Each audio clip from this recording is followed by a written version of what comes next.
Alright, what's going on everyone? Today we have a 5 rare budget Orzhov Lifegain deck. Now if you don't know my rules for 5 rare budget decks, we never play more than 2 copies of a rare, and for the video I will play 1 each of various dual lands to simulate whatever dual lands you might have, put whatever dual land you have. But for rares in the main deck, not in the mana base, these are our rares. 2, 2, 1, 5 rares, and then you can play whatever lands you have. So what is this deck? It's a life gain deck. You have seen it.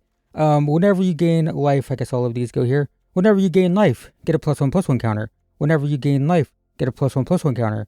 Whenever you gain life, get a +1/+1 counter. Normally, we would play 4 of these. Because we're on a budget, we are playing this uncommon. So, that's the budget constraint there.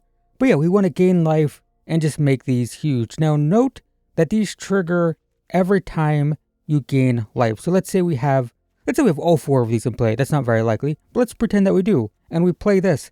That is gaining 1 life 4 times. Each individual one would trigger, which would actually put 4 +1/+1 counters on this. That's the idea. So we have, whenever a creature enters, we gain 1. Whenever a creature enters, we gain 1. This is, if we have 3 or more creatures, we gain 1 life. It also gets +1/+1. We have lifelink. We have give a creature lifelink and remove a creature. And then our rares, we have Essence Channeler. It's whenever we gain life, put counters on it, but when it dies, it moves those counters, which is huge. We have, whenever another creature enters, we gain 1. You get to see this, and this all do the same thing. And then this, and this, and this, and this all do the same thing. Whenever creature enters, gain 1. Whenever creature enters, gain 1. Whenever this or another creature enters, gain 1. What makes this a rare and what makes it so good is if we've gained 3 or more life, we get to draw a card. This is whenever it gets a counter, which it does whenever we gain life, we draw a card once per turn. So that's 2 cards per turn. That's why these are so good, is because they draw cards, and unfortunately, they are rare. You can also compare these. 2 mana 2/2 gets a counter. This is a 2 mana 2/1 gets a counter, but when it dies, it moves its counters. That's the difference between a rare and an uncommon. Other cards, we have this, which is just gain a life, draw. This wouldn't be played if we weren't on a budget, but we can't play these. Ideally, we would have like 3 of these, 4 of these, and we'd cut these. But as it is, we're playing just redraw with this, basically. So this is it. That's it. 5 rares. Play whatever land you have. In fact, there is a land that I left out because I want to, you probably have some combination of rare lands. So I want to play 1 of each just to give you some idea of what the deck will look like when you put your own lands in. This is an awesome land for this deck because when it attacks, the opponent loses 2, you gain 2, life gain.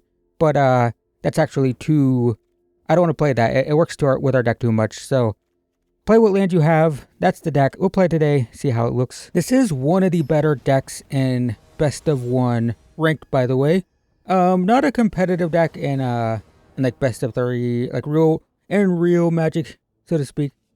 This kind of sucks. The tap land's screwing us actually, but I gotta keep it. I'm gonna play this because it might throw the opponent off, thinking I'm a spider deck, which I'm not. Even though we lose out on 1 damage when we attack with this. And if I draw an untapped land, well, that's really good. Okay. Duress. Well, opponent knows what I'm doing now. There goes the Sheltered by Ghost. Unfortunate. Don't want that. Want lands. Play this. Yeah, so we'd have a damage here if I'd played this first. Okay, that's weird. I don't need this untapped. We'll name white. Enters tapped. Play this. Gain 2 life, which will be 2 counters. No attacks. Desperately need an untapped land off top. Demolition Field. Okay, what is this deck? It's very weird. That is not an untapped land. Attack for 4. Alright, down to 16. Good news is we drew 1 of our rares. And we'll get a counter, draw a card. It's bats, but they're playing Valley Quest Caller. Interesting. They can attack me for 2 if they want. Yep. No blocks. Alright, play this. 2 life. And here we see the card draw is just so important. That's a land. 2 more counters. Play the land. Attack for 6. We have a 5/5 flyer that we paid 4 for and it drew a card. They lose 2. They can take 1 of these with the bat. Opponent's roping. Bummer. Good news is this can get it back, right? This creature's power, yeah, if it dies. So, play this. Gain 2. That's going to be 2 counters on each. And then attack for 8. This is lethal. They have to block. Yep. So even if they board wipe, I get Exemplar back, which I don't think they will board wipe because they're a tribal deck. Pay 2 life, draw. Opponent's looking dead to me. Guess not with the blocker. Pay 4 for this. Get counters. Get more counters. Play this. Yeah, okay. So that's what Lifegain does. It's pretty stupid sometimes. The deck gets picked apart by removal. Right now, the end best of 1 ranked, the 2 most popular decks. To be fair, I haven't seen Lifegain as much lately, but green Landfall with Mosswood Hydra is most popular, and the white Lifegain decks are also pretty popular. And they're both, what is this hand? Everything enters tapped. I'm gonna try it. This is weird. But both the popular, stupid, degenerate decks in best of 1. I guess it's one of the tap lands. Dang, if only we had an untapped land. But they both get picked apart by black removal. Like this. This is a bad deck for us. Okay, so I'm gonna play this actually. They don't know what I'm playing. I like playing this first just because it might throw people off. Not all Lifegain decks are playing this yet. They should be, I think. Most play this. And the lifelink bats, there's 1 bat, there's 1 bird. The Healer's Hawk, they can't get brick walled by blockers. Probably discard a Sheltered by... Oh, no, never mind. I was gonna say discard a Sheltered by Ghost if they make me discard. Sure, take 5. Down to 16. That's gone. Has decayed. That's pretty good. So now I can play this. And play this. Gain a life. Get a counter. Alright. So this can decay my creatures, which is pretty good, right? If they wait until they have 4 mana and decay both of my Pride Mates, they'll die when they attack, which is a problem. Deep Cavern Bat. Does decay target?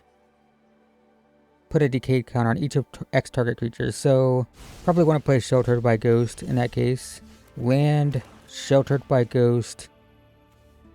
Here. Target this. And then play this. Gain a life, 2 counters. Then attack. Gain 5 and 2 more counters.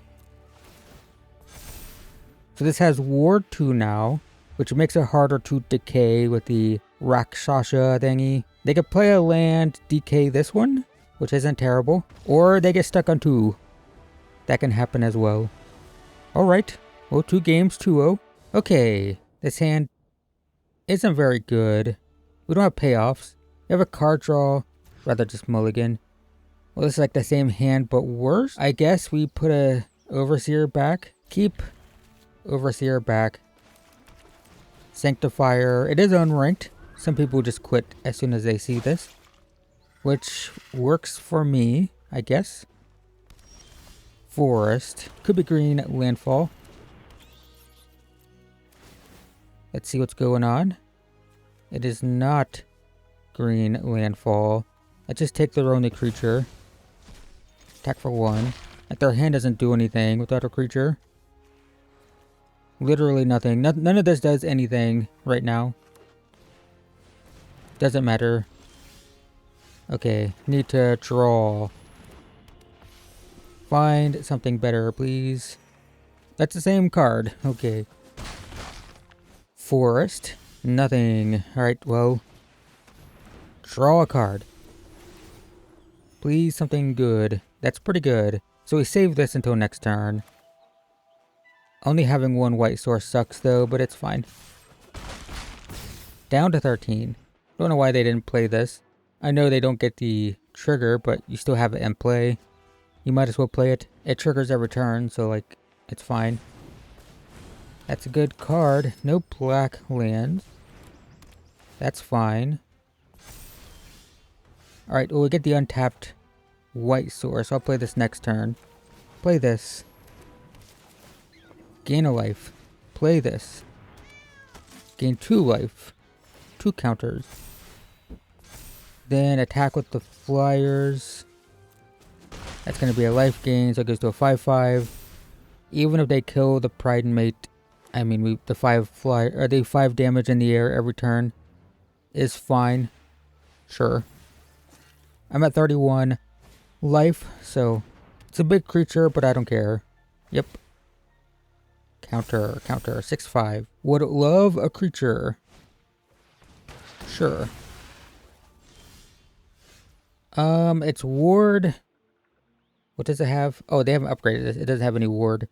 Okay, well, it's got hexproof. So, we'll play this. Target you. Grab one of these. I'm gonna save this land in case I get a whatchamething? A Pride Mate or whatever. Nice. We didn't even life gain that much and it was still fine. I think what won that game was the Deep Cavern Bat taking the creature, so they just had nothing to do. If they had played that creature turn 2 and then started getting counters on it, they could have raced us, although we had so much life. I don't know if it mattered, but we definitely slowed them down. The tap lands are so brutal, because this should be 1 and 2. But we can't do that, because we have a tap land. This is why lands are so important. You will lose games to playing tap lands. It's why people will pay 2 life for a shock land to have it enter untapped. Because look where we would be if we could do that right now. I guess it's Pride Mate this. Well, I can Deep Cavern Bat check for counter spells. We have a bounce spell. Huh. I don't know why they didn't play that, but I'll take it, I guess. They could have played it in response. An untapped white land would be ideal. I could pay 1 for this, 2 for this. It's what we're looking for. That is one of our rare lands. Kind of cheese, you know. But you should have some rare lands of some kind. Alright, so we do 1. Deal 1, gain 1, another counter. So they have Lava Spur Boots, Sleight of Hand, Otterball Antics, 2 unknown cards. What can they do here that's bad? Not much. It's a good card. And then Antics, maybe? Okay, sure. 1 mana, 1 unknown card. Sleight of Hand, sure. Are these counters? They are counters, wow. Pretty good. I will take 4. Down to 18. I will start by playing this. Let's see what's in their hand before I... Oh, 1 card, okay. In that case, I'm playing this here. I'm taking the token because they have no cards, they have no spells. It goes to a 32 attack. They can't play spells, so I don't have to worry about this thing dying. Even if it dies, it took a token, so there's nothing they can do. So they can equip, and they needed to draw a spell. They drew a creature, sure. Equip. No spells to cast, though. Sure. 2/1. Huh. It is... what? Okay. Yeah, we just take it. Jeez, man. Kind of brutal. So now we see why this deck is so dumb. And this is a budget version of the deck. I don't know if I have a non-budget version. I'd show you, but all you have to do is look at the best of one metagame. It's always mono white. The tap land. Again. I mean, we keep it, but tap land's killer. Alright, we have pre-game actions. So I guess it's this. Next turn we play the tap land. Play this turn 3. Hope we find a 4th land. See, this should be a 2-drop, right? We're playing a 4-drop because it's budget. So I guess we play this now. We can play it next turn. Yeah, play this. No attacks. Play this turn. Play Overseer. Sure. 3 double strike. Ouch. Okay, so it's Boros equipment. Sure. I mean, we're probably gonna die. We went second and we had a pretty clunky hand. Alright. Well, there's a 2-drop. It's a bit late. I think I'm just doing this. It's a bit awkward, but it is what it is. That's nice. No attacks. Probably gonna play Sheltered by Ghost next turn. We're gonna be taking 6 again. This also does a bunch of damage. This is Ward Pay Life equal to the power. So 6, 10, 12. I'll take it all, I guess. Down to 4. Yes, okay. All I cared about is that they didn't have removal. So we need to pay 2 for this. Do we live, though? Are we still just dead next turn? I think so. Play this here. Target this. Yeah. Submit. Take action. They have a burn spell, we die. What can you do? Play this. Gain a life. Gain 3. Can we survive this turn?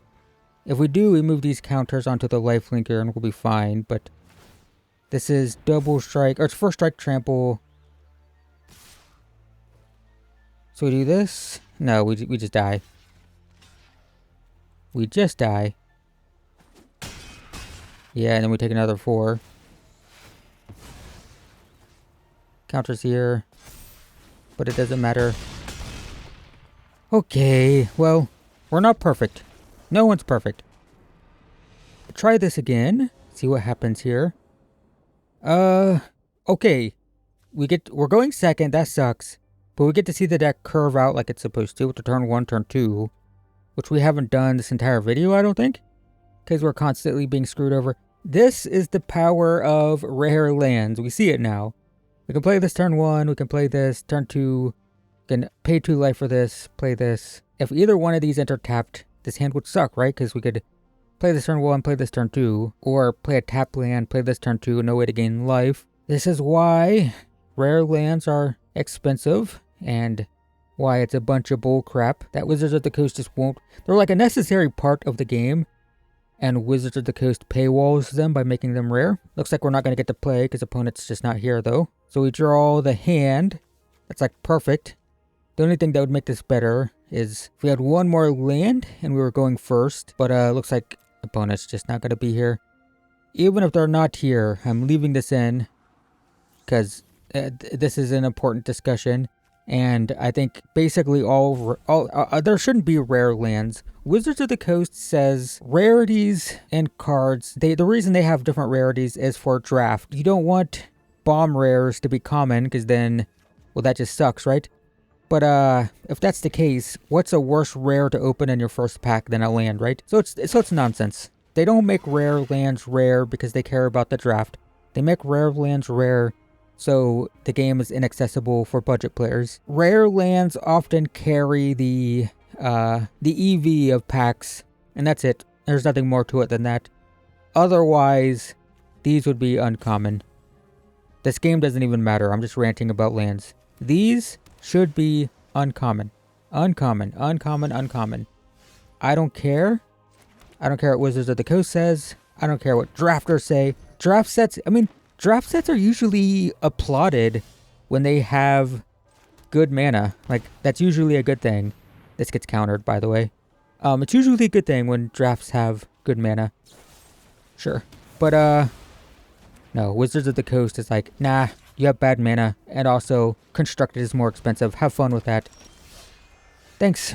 Thanks. Thank you, thank you, thank you. Alright. Target this. Yoink this. Attack for 3. Gain 1. Or gain 3, get a counter. There's a removal here. It sucks, but it is what it is. We didn't draw lands. Nice. Okay, so... play this first. Play this. I'm doing this all first main phase to get the extra counters. Okay. Counters. Attack for 5.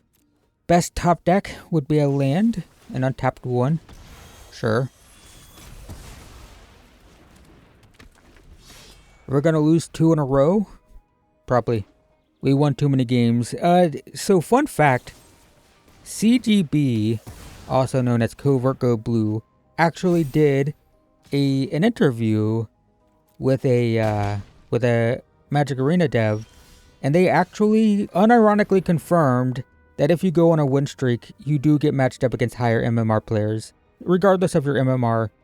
If you're on a hot streak, they match you against other people who are on a hot streak. You would think that just, you know, being you know, if you're a silver rank, you just get matched up against silver rank players no matter what. But nope, that is just how it works. We didn't draw lands, unfortunately. Disappointing. They can animate their land so we don't attack. So yeah, we won like 4 games in a row, and now we lose twice.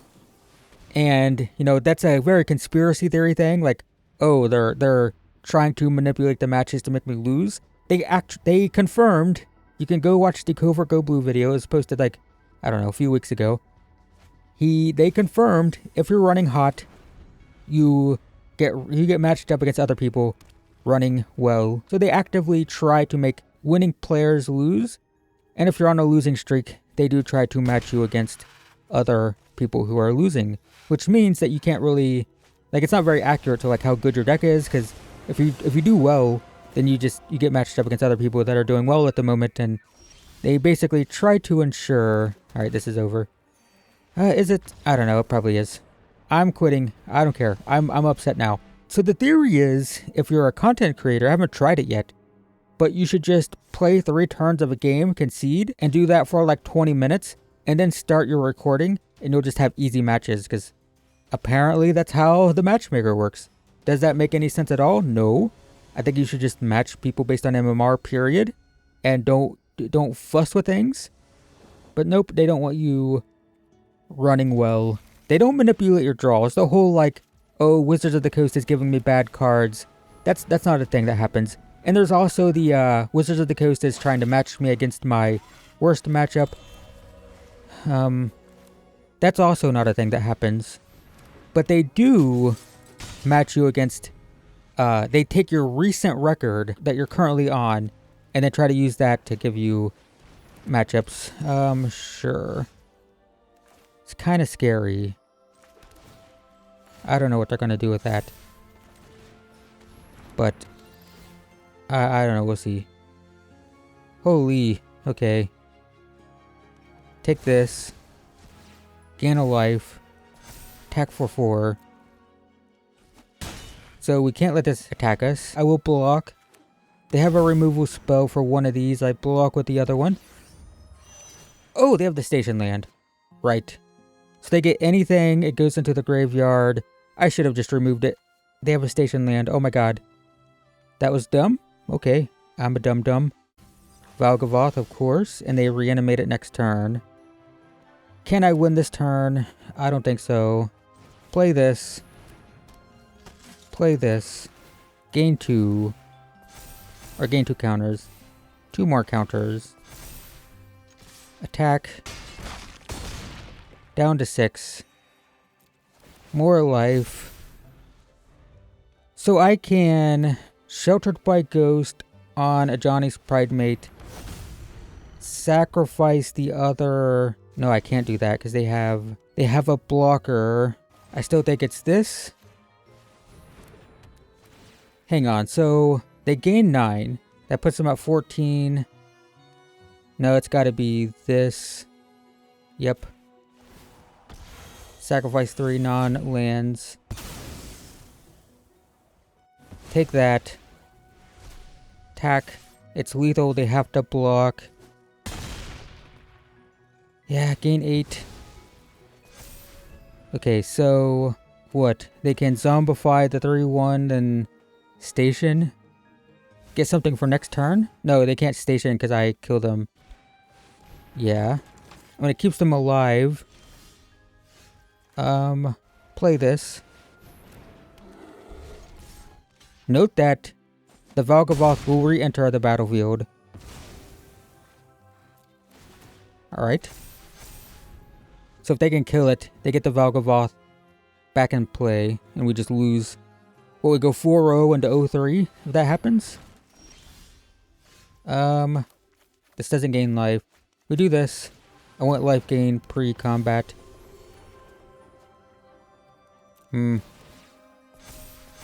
Okay. Attack. Block. Down to 1. More counters.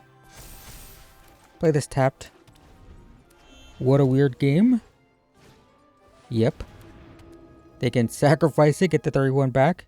Right? The cynical loner. Seems like an accurate name. Yeah, okay. What a stupid game. Anyway, so the matchmaker's rigged. That's what we established. It is not rigged against your deck. They don't match you against your worst matchups. They do not match you against harder decks if you are free to play. None of that exists. But they do see if you're running well. And if you are, then they match you against other people who are running well. That is just a thing that happens. It's pretty goofy. Pretty goofy. But that's the wrong button. That is 5 rare budget life gain. If you want to build a non-budget build of this, you're cutting black entirely. Let's just do this like so. And then you are cutting this for channeler.